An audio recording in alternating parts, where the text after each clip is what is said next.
Hello viewers, आप सबका हमारे मॉरल माइंड्स यूट्यूब चैनल में बहुत बहुत स्वागत है।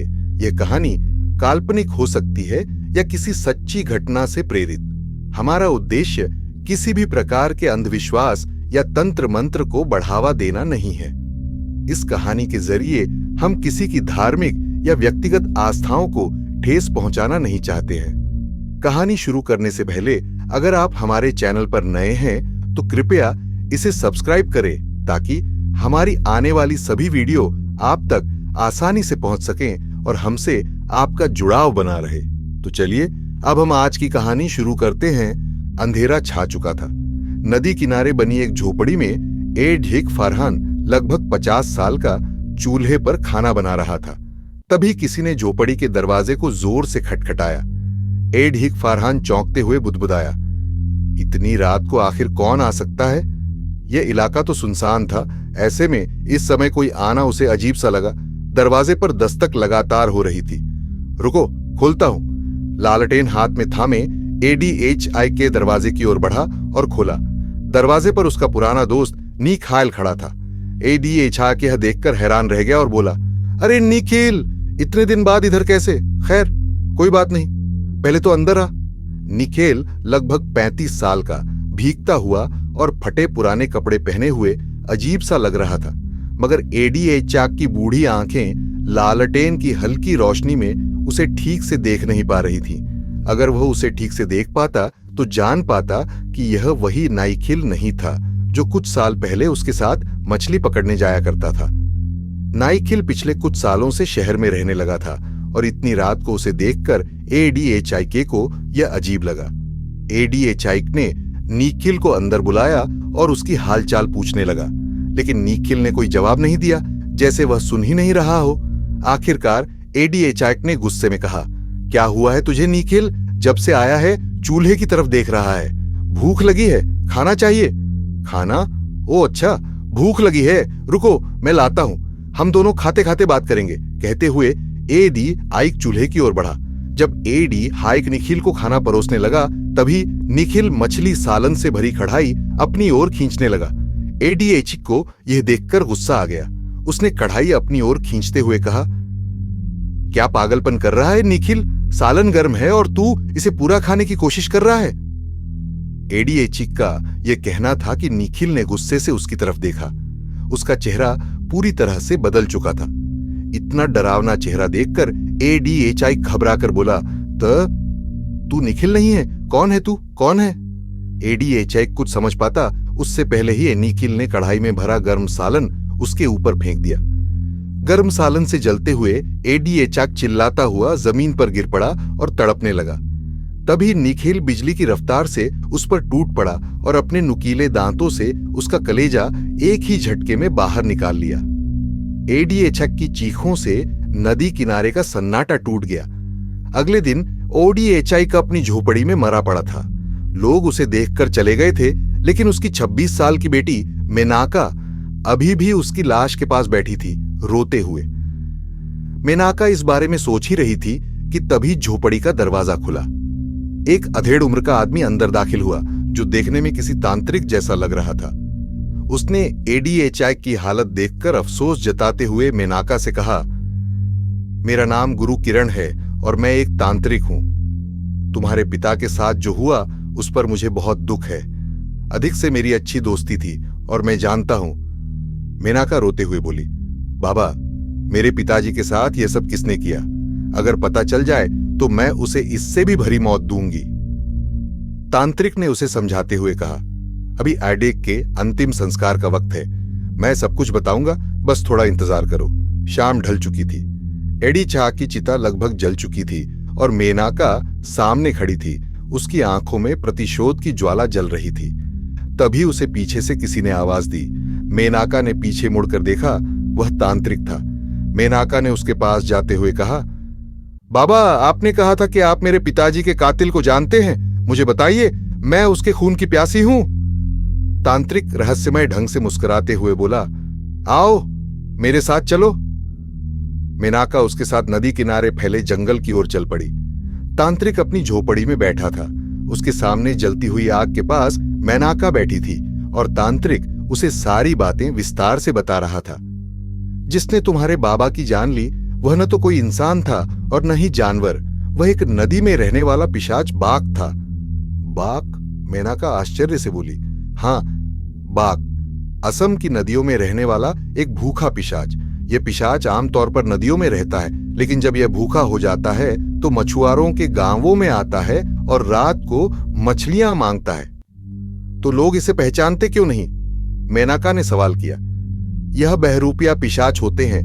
जो भी व्यक्ति इसके सामने आता है यह उसकी जान पहचान के इंसान का रूप ले लेता है, इसलिए इन्हें पहचानना बहुत मुश्किल होता है। मगर बाबा, इन्हें हराने का कोई तरीका तो होगा? मेनका ने चिंतित होकर पूछा। इनके कंधे पर हमेशा एक छोटी सी पोटली लटकती रहती है। कहते हैं बाघ की ताकत उसी पोटली में छुपी होती है। अगर किसी ने वह पोटली हासिल कर ली तो बाघ कमजोर हो जाएगा और उसकी शक्तियां उस इंसान में आ जाएंगी। मेनका को अब सारे सवालों के जवाब मिल चुके थे। तांत्रिक का धन्यवाद करते हुए मेनका वहां से जाने लगी, मगर तांत्रिक के मन में कुछ और ही चल रहा था। उसने मेनका का हाथ जोर से पकड़ते हुए हंसी के साथ कहा, क्या समझी? सारी जानकारी मैंने तुझे यूं ही दे दी? नहीं, तुझे इसकी कीमत चुकानी होगी। मेरी वासना को शांत करना होगा। इतना कहकर तांत्रिक ने मेनका को अपनी ओर खींच लिया। मेनका की चीखों की आवाज पूरी जंगल में गूंज उठी, लेकिन वहां कोई सुनने वाला नहीं था। मेनका की हंसी रात के सन्नाटे को चीरती हुई दूर तक गूंज रही थी। उसकी आंखों में अजीब सा चमक था और उसके चेहरे पर एक खौफनाक मुस्कान थी। उसने अपनी अंगुलियों में बाघ पिशाच की पोटली को कसकर पकड़ा हुआ था, जैसे उसकी ताकत अब उसी में समाई हो। वह धीरे धीरे कुटिया के पास जाकर खड़ी हुई। उसके आसपास के अंधेरे में जैसे कुछ और भी था। उसे महसूस हो रहा था कि यह सब अब खत्म नहीं हुआ है। वह बस तांत्रिक की मौत से संतुष्ट नहीं थी, क्योंकि उसके अंदर एक और भूतिया शक्ति जाग चुकी थी। यह तो सिर्फ शुरुआत है, मेनका ने खुद से कहा। उसकी आवाज में कोई रुकावट नहीं थी, जैसे वह किसी गहरे रहस्य को समझ चुकी हो। तांत्रिक का सिर कुटिया के बाहर पड़ा हुआ था और उसकी आंखें अब भी कांप रही थीं, जैसे वह समझ रहा हो कि वह अब इस दुनिया में नहीं रहा।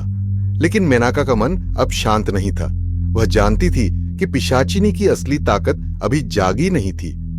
मेनका ने पोटली को खोलने की ठानी। यह पोटली, जो बाघ पिशाच की ताकत थी, अब उसका हिस्सा बन चुकी थी। जैसे ही उसने पोटली को खोला, उसमें से एक काली धुआंधार शक्ति बाहर निकली। वह शक्ति हवा में फैल गई और कुछ ही पल में मेनका की आंखों में एक अजीब सी चमक आ गई। अब यह शक्ति मेरी है, मेनका ने जोर से कहा। उसकी आवाज में डर और खौफ का मिश्रण था। अचानक उसके आसपास के सारे पेड़ हिलने लगे और नदी का पानी मचलने लगा, जैसे पूरी दुनिया ही बदल गई हो।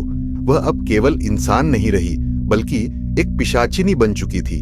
उसकी आंखों में अब वही खौफनाक और रहस्यमय रंग थे जो कभी बाघ पिशाच की आंखों में थे। मेनका ने फिर से हंसी भरी और उसकी आवाज अब बिल्कुल अलग थी। अब जो मुझे रोक सके वह कोई नहीं है। वह अपनी नई शक्ति के साथ नदी किनारे चल पड़ी। अब वह अकेली नहीं थी, उसके साथ बाघ पिशाच की शक्ति थी, जो उसे किसी भी जीवित प्राणी से कहीं ज्यादा ताकतवर बना चुकी थी। लेकिन जैसे ही वह नदी की ओर बढ़ी, अचानक एक आवाज सुनाई दी, मेनका, तुम गलत रास्ते पर जा रही हो। यह आवाज किसी इंसान की नहीं थी, बल्कि एक पुरानी आत्मा की थी। मेनका रुक गई और उसने अपनी आंखों को चारों ओर घुमाया। सामने एक बूढ़ा शख्स खड़ा था। उसकी आंखों में गहरी चिंता थी। वह वही तांत्रिक गुरु किरण था, जो अब भी जीवित था, लेकिन उसकी शक्ति पूरी तरह से समाप्त हो चुकी थी। तुमने जो किया वह भयानक है, उसने कहा। मेनका ने हंसते हुए जवाब दिया, अब तुम नहीं रोक सकते मुझे बाबा। तुम मुझे अब समझाने आए हो। अब मैं जो चाहूं कर सकती हूं। मैं अब किसी से नहीं डरती। गुरु किरण की आंखों में अब और भी गहरी चिंता थी। तुमने जो शक्तियां हासिल की हैं, वह न केवल तुम्हारे लिए बल्कि पूरी दुनिया के लिए खतरा बन सकती है। तुम देखोगी, यह शक्ति तुम्हारी जिंदगी को खत्म कर देगी। कोई भी अत्यधिक शक्ति संतुलन को बिगाड़ देती है। मेनका ने उसके शब्दों को नजरअंदाज किया और चल दी। उसकी आंखों में कोई डर नहीं था, बस एक गहरा इरादा था, अपने रास्ते पर पूरी तरह से चलने का। वह नदी के पास पहुंची और पोटली को खोलने के बाद उसकी काली धुआंधार शक्ति को फिर से महसूस किया। वह धीरे धीरे अपने नए रूप में बदलने लगी। अब उसे किसी और से लड़ने की जरूरत नहीं थी, क्योंकि वह खुद एक पिशाचिनी बन चुकी थी। अब कोई भी उसे रोक नहीं सकता था। लेकिन तभी अंधेरे में एक और आवाज गूंज उठी, क्या तुम अपनी आत्मा को पूरी तरह से खो देना चाहती हो? यह आवाज इतनी तेज और स्पष्ट थी कि मेनाका ठिठक गई। यह आवाज किसी और की नहीं बल्कि उसके पिता ADHI की थी। मेनाका के चेहरे पर अचानक डर की लकीरें दिखीं, लेकिन उसने खुद को संभाला। नहीं पिताजी, अब मैं डरने वाली नहीं हूं। मुझे शक्ति चाहिए और वह मुझे मिल चुकी है। लेकिन इस बार उसकी आत्मा में कुछ और था। जैसे उसकी शक्तियों के साथ साथ कुछ और भी खड़ा हो गया था। वह एक ऐसा कदम उठा चुकी थी जिससे वह वापस नहीं लौट सकती थी। मेनाका को एहसास हुआ कि अब वह अकेली नहीं थी। उसके साथ पिशाचिनी की ताकत थी, लेकिन वह जानती थी कि शक्ति का नशा अंत में उसे निगल जाएगा। मेनाका ने अपनी आंखों में आई हल्की सी घबराहट को जल्दी से नजरअंदाज किया और खुद को और अधिक ताकतवर महसूस करने की कोशिश की। पिताजी की आवाज अब भी उसके कानों में गूंज रही थी, लेकिन उसकी आत्मा में बाघ पिशाचिनी की शक्ति इतनी प्रचंड हो चुकी थी कि उसे किसी का डर नहीं था। वह आगे बढ़ी और नदी के किनारे खड़ी एक पुरानी बोट को देखा। बिना एक पल भी गवाए उसने उस बोट को अपनी ताकत से बाहर निकाल लिया। जैसे ही वह बोट में बैठी, बोट अपने आप चलने लगी, मानो हवा और पानी ने उसका साथ दिया हो। अचानक बोट के भीतर कुछ हलचल हुई। मेनाका ने अपना सिर घुमाया और देखा, नदी के पानी में अब कोई हलचल नहीं थी। सब कुछ एक अजीब सी सन्नाटे में तब्दील हो चुका था। तभी बोट के पास आकर एक विशाल छाया उभरने लगी। वह छाया किसी इंसान की नहीं बल्कि एक और पिशाच की थी। मेनाका ने घबराहट के साथ अपनी आंखें मिचमिचाईं। यह छाया उसकी तरह थी, लेकिन बहुत पुरानी और भी खतरनाक। तुम मेरी तरह बन चुकी हो मेनका, वह छाया बोली। उसकी आवाज में एक रहस्यमय ठंडक थी। मेनका ने उसकी तरफ देखा और कहा, तुम कौन हो? उसकी आवाज में चुनौती थी, लेकिन भीतर गहरे डर का भी एहसास था। मैं वह हूं जो तुम बनने वाली हो, छाया ने कहा। मैं वही पिशाचिनी हूं जिसे तुमने पूरी दुनिया से छिपा रखा था, लेकिन अब तुम मेरे कदमों पर चल पड़ी हो और अब तुम्हारा रास्ता मेरे साथ ही जुड़ने वाला है। मेनका की आंखें चौड़ी हो गईं। तुम पिशाचिनी हो? वह डरते हुए बोली। हां, छाया ने मुस्कुराते हुए कहा। मैं बाघ पिशाचिनी की पुरानी शक्ति हूं जो तुम्हारे अंदर अब जागी है। तुम्हारी आत्मा अब हमारी तरह हो चुकी है और अब तुम हमारे रास्ते पर चलोगी। मेनका ने कड़ा कदम उठाया और अपनी दृढ़ आवाज में बोला, नहीं, मैं किसी के साथ नहीं चल सकती। मेरी शक्तियां मेरी हैं और मैं जो चाहूं करूंगी। लेकिन छाया ने एक ठंडी हंसी हंसते हुए कहा, तुम्हारा इरादा मजबूत हो सकता है, लेकिन याद रखना, हम जो शक्तियां हासिल करते हैं वह हमें नियंत्रित करने लगती है। तुम्हारी आत्मा अब पूरी तरह से हमारे नियंत्रण में है। तुम कभी भाग नहीं सकोगी और जितना तुम अपने रास्ते पर चलने की कोशिश करोगी, उतनी ही ज्यादा शक्ति तुम्हें हमारे जाल में फंसा लेगी। मेनका की आंखों में गुस्सा और घबराहट दोनों थे। उसने अपनी हथेली में बाघ पिशाच की पोटली को कसकर पकड़ लिया और उसमें से एक काले धुएं की लहर बाहर निकली। वह लहर तेजी से फैलने लगी और पूरे आसमान में अंधेरा छा गया। तभी अचानक उस छाया ने अपनी ताकत का इस्तेमाल किया और एक तेज रेत की आंधी उठने लगी। आसमान में घनघोर बादल इकट्ठे हो गए और उस धुएं के बीच मेनका को एक अदृश्य खिंचाव महसूस हुआ। उसकी आंखें चिलक उठीं और वह अंधेरे में गायब हो गई। जब वह वापस आई तो वह खुद को उस पुरानी हवेली के सामने खड़ी पाई जहां से उसने अपना सफर शुरू किया था। लेकिन अब वह हवेली और भी डरावनी लग रही थी। उसकी खिड़कियां और दरवाजे जैसे खून से रंगे हुए थे। हवेली के भीतर एक अजीब सी सन्नाटे की गूंज थी। मेनका के दिल में अब यह सवाल उठ रहा था, क्या मैं अब इस रास्ते पर फिर से नहीं लौट सकती? वह धीमे धीमे हवेली के अंदर कदम रखने लगी। जैसे ही उसने कदम रखा, हर कोने से उसे भूतिया आवाजें सुनाई देने लगी। दीवारों से खौफनाक चीखें आ रही थीं और अंधेरे में एक छाया इधर उधर घूम रही थी। मेनका ने अपनी आंखें बंद की और गहरी सांस ली। वह जानती थी कि अब उसका रास्ता और भी खतरनाक हो चुका था, लेकिन वह अब डरने वाली नहीं थी। अब वह किसी से नहीं भाग सकती थी। वह अब खुद एक पिशाचिनी बन चुकी थी और उसकी आत्मा पूरी तरह से खो चुकी थी। अब मुझे कोई रोक नहीं सकता, उसने खुद से कहा और हवेली के अंदर कदम बढ़ाए। मेनका के कदम हवेली के अंदर बढ़ते गए और जैसे ही वह एक पुराने धूल धुएं से भरे कमरे में प्रवेश करती है, उसके सामने एक और रहस्यमय रूप प्रकट होता है। वह रूप एक महिला का था, जिसका चेहरा आधा झुका हुआ था और उसकी आंखों में गहरी चुप्पी थी, जैसे वह भी वर्षों से किसी अंधेरे रहस्य का शिकार हो चुकी हो। मेनका ने उसे सवाल किया, तुम कौन हो? महिला ने सिर उठाया और उसकी आंखों में एक अजीब सी चमक थी। मैं वही हूं जो तुम बनने जा रही हो, वह महिला बोली। तुमने बाघ पिशाचिनी के रास्ते पर कदम रखा है और अब तुम भी हमारे जैसे बन जाओगी, लेकिन याद रखो, हर शक्ति की एक कीमत होती है। मेनका के दिल में एक डर की लहर दौड़ी, लेकिन उसने अपने आप को संभाला और उस महिला से कहा, तुम क्या चाहती हो? महिला मुस्कुराई, मैं वह हूं जो तुम्हें तुम्हारी असली शक्ति दिखाऊं। तुम्हारे भीतर वह ताकत है जो तुम्हें इस हवेली और इसके अंधेरे से बाहर ले जा सकती है, परंतु इसके लिए तुम्हें अपनी पूरी आत्मा का बलिदान करना होगा। मेनका की आंखों में भय और संकोच दोनों थे, लेकिन उसकी आत्मा में बाघ पिशाचिनी की शक्ति इतनी प्रचंड हो चुकी थी कि उसने किसी भी डर को खुद पर हावी नहीं होने दिया। मैं तैयार हूं, उसने दृढ़ता से कहा। महिला ने उसकी ओर देखा और फिर धीरे धीरे एक पुराना बक्सा खोल दिया, जिसमें से एक चमकदार सफेद पत्थर बाहर निकला। यह पत्थर बहुत ही रहस्यमय लग रहा था, जैसे वह किसी प्राचीन काल का अवशेष हो। यह वही पत्थर है जो तुम्हें अपनी शक्ति को पूरी तरह से नियंत्रित करने की क्षमता देगा, लेकिन इसके साथ जुड़ी एक कड़ी शर्त है, महिला ने कहा। मेनका ने पत्थर की ओर बढ़ते हुए पूछा, कौन सी शर्त? महिला ने अपनी आवाज में गहरी और रहस्यमयता लाते हुए कहा, तुम्हें अपनी पुरानी पहचान छोड़नी होगी। तुम्हारा अतीत, तुम्हारा परिवार और तुम्हारी भावनाएं सभी को त्याग देना होगा।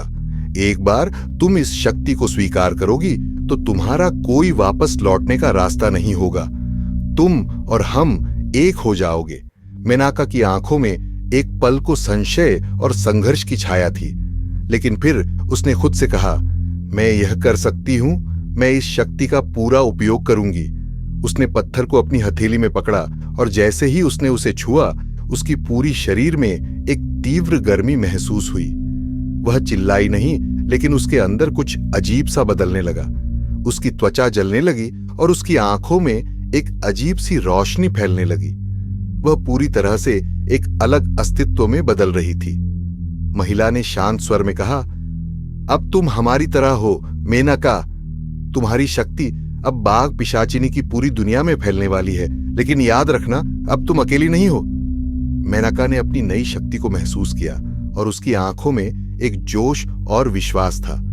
अब वह सिर्फ एक पिशाचिनी नहीं, बल्कि बाघ पिशाचिनी की सबसे बड़ी शक्ति बन चुकी थी।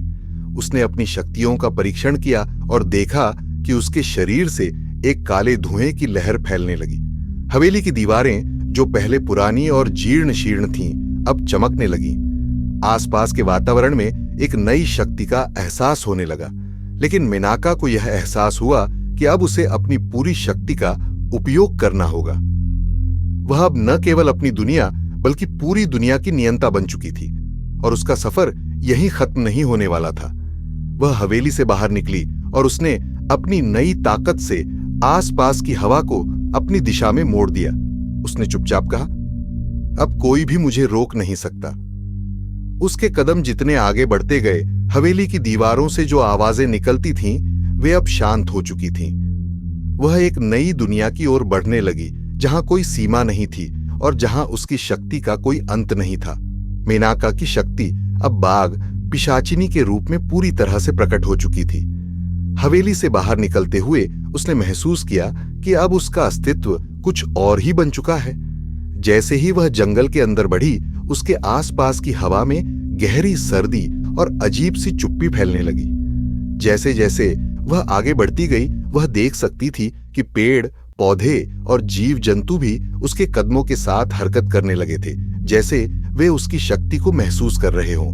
वह धीरे धीरे एक नई दिशा में बढ़ने लगी और कुछ ही समय में वह उस स्थान पर पहुंच गई जहां से उसने अपनी यात्रा शुरू की थी, वहीं उस पुराने मंदिर के पास। मंदिर का दरवाजा अब खुला था और उसके अंदर से एक अजीब सी रोशनी आ रही थी। मेनाका ने अंदर कदम रखा और जैसे ही वह अंदर पहुंची, एक गहरी आवाज गूंजी, तुम वापस आ गई हो मेनाका। ये वही आवाज थी जिसे वह पहले हवेली में सुन चुकी थी। वह घबराई नहीं बल्कि शांति से बोली, मैंने अपनी शक्ति को पूरी तरह से समझ लिया है। अब मैं उस रास्ते पर चलने के लिए तैयार हूं जिसे तुमने मुझे दिखाया था। आधी छिपी हुई आकृति सामने आई और मेनाका को उसने पहचान लिया। ये वही महिला थी जिसने उसे बाघ पिशाचिनी के रास्ते पर चलने के लिए प्रेरित किया था। महिला मुस्कुराई और बोली, अब तुम मेरे जैसे बन चुकी हो। तुम अब वह हो जो पहले कभी नहीं थी। तुम्हारे भीतर वह शक्ति है जो बाघ पिशाचिनी के सभी रहस्यों को खोल सकती है। मेनाका ने कहा, मुझे तुम्हारे शब्दों की कोई जरूरत नहीं। मैंने अपनी शक्ति महसूस की है। अब मुझे जो करना है मैं खुद जानती हूं। महिला ने उसे ध्यान से देखा और फिर धीमे स्वर में कहा, तुमने इस शक्ति को पूरी तरह से स्वीकार कर लिया है, लेकिन याद रखना, तुम्हारी यात्रा केवल अब शुरू हुई है। तुम्हारे सामने और भी अंधेरे रहस्य हैं। अब तुम एक नई दुनिया की राजकुमारी बन चुकी हो, लेकिन इस दुनिया के राजा बनने के लिए तुम्हें और भी कुछ खोना होगा। मेनाका ने एक गहरी सांस ली। वह अब जानती थी कि उसे अपने नए अस्तित्व को पूरी तरह से समझने और उस पर नियंत्रण पाने के लिए कठिन रास्तों से गुजरना होगा। वह महिला की बातों को नजरअंदाज करते हुए मंदिर के भीतर चली गई। जैसे ही वह अंदर पहुंची, अचानक से उसके चारों ओर की दीवारों पर पुरानी नक्शे और तावीजें चमकने लगीं। उस समय मंदिर का वातावरण और भी अजीब हो गया था। मेनाका ने हर कदम को ध्यान से बढ़ाया और देखा कि वहां एक अजीब सा फटे हुए किताबों का ढेर पड़ा था। ये किताबें बहुत पुरानी लग रही थीं, जैसे हजारों साल पुरानी। एक किताब का पन्ना खुद ब खुद पलट गया और उसमें से एक गहरा काले रंग का धुआं बाहर निकलने लगा। मेनाका ने हाथ बढ़ाया और उस किताब को खोला। जैसे ही उसने किताब का पन्ना पलटा, उसके सामने एक नई जानकारी आई। जिसे तुम खोज रहे हो वह शक्ति इस किताब में छुपी है, किताब में लिखा था। लेकिन उसे प्राप्त करने के लिए तुम्हें अपनी इच्छाओं का बलिदान करना होगा। मेनाका ने किताब को बंद किया और एक ठान लिया। वह अब अपनी इच्छाओं, अपने अतीत और भावनाओं का त्याग करके बाघ पिशाचिनी की असली शक्ति को प्राप्त करेगी। वह दुनिया में अपनी जगह बनाएगी जहां उसे कोई नहीं रोक सकेगा। अब उसके कदम एक नए रास्ते पर थे जो उसे और भी गहरे अंधेरे में ले जाएगा। लेकिन मेनाका अब पहले से कहीं ज्यादा सशक्त और निर्णायक हो चुकी थी। उसे किसी भी मुश्किल से डर नहीं था, क्योंकि वह अब अपनी दुनिया की रानी बन चुकी थी और उसके रास्ते में कोई भी रुकावट नहीं आ सकती थी। और इस तरह मेनाका की यात्रा ने एक नए और भी खतरनाक मोड़ लिया, जहां हर कदम पर एक नई चुनौती और हर चुनौती के साथ एक नई शक्ति उसे इंतजार कर रही थी।